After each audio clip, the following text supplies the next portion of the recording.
क्या थूक या बलगम निगलने से रोजा टूट जाता है? मुंह के अंदर का थूक या बलगम निगल लिया, रोजा नहीं टूटेगा। क्या तेल और खुशबू लगाने से रोजा टूट जाता है? नहीं टूटता। क्या गैर जरूरी बाल जिस्म से जुदा करने से रोजा टूट जाता है? नहीं टूटता।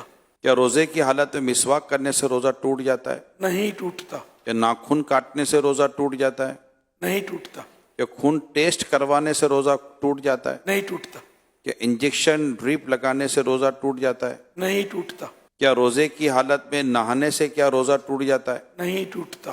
क्या रोजे की हालत में कुल्ली करने से रोजा टूट जाता है? नहीं टूटता। क्या बच्चे को दूध पिलाने से रोजा टूट जाता है? नहीं टूटता। क्या सुरमा लगाने से रोजा टूट जाता है? नहीं टूटता। बुखार चेक करने के लिए अगर थर्मामीटर मुंह के अंदर दाखिल किया तो क्या रोजा टूटेगा? नहीं टूटेगा। शुगर टेस्ट कराने से रोजा टूटेगा? नहीं टूटेगा। लिपस्टिक लगाने से क्या रोजा टूटेगा? नहीं टूटेगा। लेकिन लिपस्टिक में यह है कि अगर आदत है कि होंठों को जबान फेरती है और लिपस्टिक का असर हल्क में महसूस हो गया, इतनी उतर गई, तब रोजा टूट जाएगा। रोजे की हालत में अगर गुस्ल फर्ज हो गया तो क्या रोजा टूट जाएगा? नहीं टूटता। इंसुलिन लगाने से क्या रोजा टूटेगा? नहीं टूटेगा। ये इरशाद फरमाइए कि उल्टी आने से क्या रोजा टूटेगा? नहीं टूटेगा।